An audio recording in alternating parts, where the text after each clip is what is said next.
അപ്പോൾ ഒരു ഫാക്ടർ എന്ന് പറയാൻ പറ്റില്ല. ആനന്ദിനിയാണ് മൂവി ഡയറക്റ്റ് ചെയ്തിരിക്കുന്നത്. ആനന്ദിനിയുടെ ഡെബ്യൂ മൂവിയാണ്. രാഹുൽ മണപ്പാട്ട്, എനിക്ക് തോന്നുന്നു അദ്ദേഹത്തെ ഇത്രയും ദിവസം ഞങ്ങളുടെ പ്രൊമോഷൻ പോയിട്ടും ഫസ്റ്റ് ടൈമാണ് ഞങ്ങളൊന്ന് കാണാൻ കിട്ടുന്നത് ഷൂട്ടിൻ്റെ ടൈം കഴിഞ്ഞിട്ട്.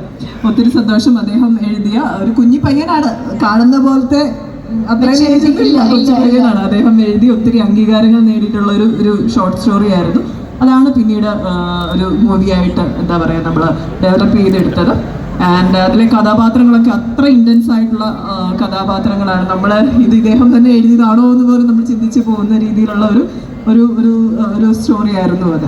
ആൻഡ് ബ്യൂട്ടിഫുള്ളി ഒരു സിനിമയായിട്ട് എക്സിക്യൂട്ട് ചെയ്യാൻ ആനന്ദിനിക്കും കഴിഞ്ഞിട്ടുണ്ട്. ആൻഡ് രാഹുലും ഷൈൻ സാറും ചേർന്നിട്ടാണ് അതിൻ്റെ സ്ക്രിപ്റ്റ് ചെയ്തിരിക്കുന്നത്. ആൻഡ് ഷൈൻ സാറിനെ പോലെ അത്രയും പ്രഗത്ഭനായ എക്സ്പീരിയൻസ് ഉള്ള ഒരു ഡയറക്ടർ നമുക്ക് എല്ലാവർക്കും ഒരു ഹ്യൂജ് സപ്പോർട്ടായിരുന്നു. അദ്ദേഹത്തിൻ്റെ ഒരു guidance throughout from the beginning to till the end ഞങ്ങൾക്ക് എല്ലാവർക്കും കിട്ടിയിട്ടുണ്ട്. കുറേ കാര്യങ്ങൾ എനിക്ക് തോന്നുന്നു ആക്ടിങ്ങിൻ്റെ കാര്യത്തിലായാലും ഡയലോഗ് ഡെലിവറിയുടെ കാര്യത്തിലായാലും ഒക്കെ അദ്ദേഹം ഒത്തിരി സപ്പോർട്ട് ചെയ്തിട്ടുണ്ട്. ആൻഡ് കുറേ കാര്യങ്ങൾ പഠിക്കാൻ പറ്റി. പിന്നെ ഈ പറഞ്ഞതുപോലെ ആദ്യത്തെ ഒരു വനിതാ സംവിധായികയുടെ കൂടെയുള്ള ഒരു വർക്കാണ് റീച്ചൽ. ഇതിനു മുമ്പ് പലരും ഈ ഇൻഡസ്ട്രിയിലേക്ക് വരാൻ ശ്രമിക്കുന്നതും ഒക്കെ ഞാൻ കണ്ടിട്ടുണ്ട്. പക്ഷെ അതൊരു ഹ്യൂജ് ടാസ്ക്കാണ്, പ്രത്യേകിച്ചും ഒരു സ്ത്രീക്ക് മുമ്പോട്ട് വരാനായിട്ട്.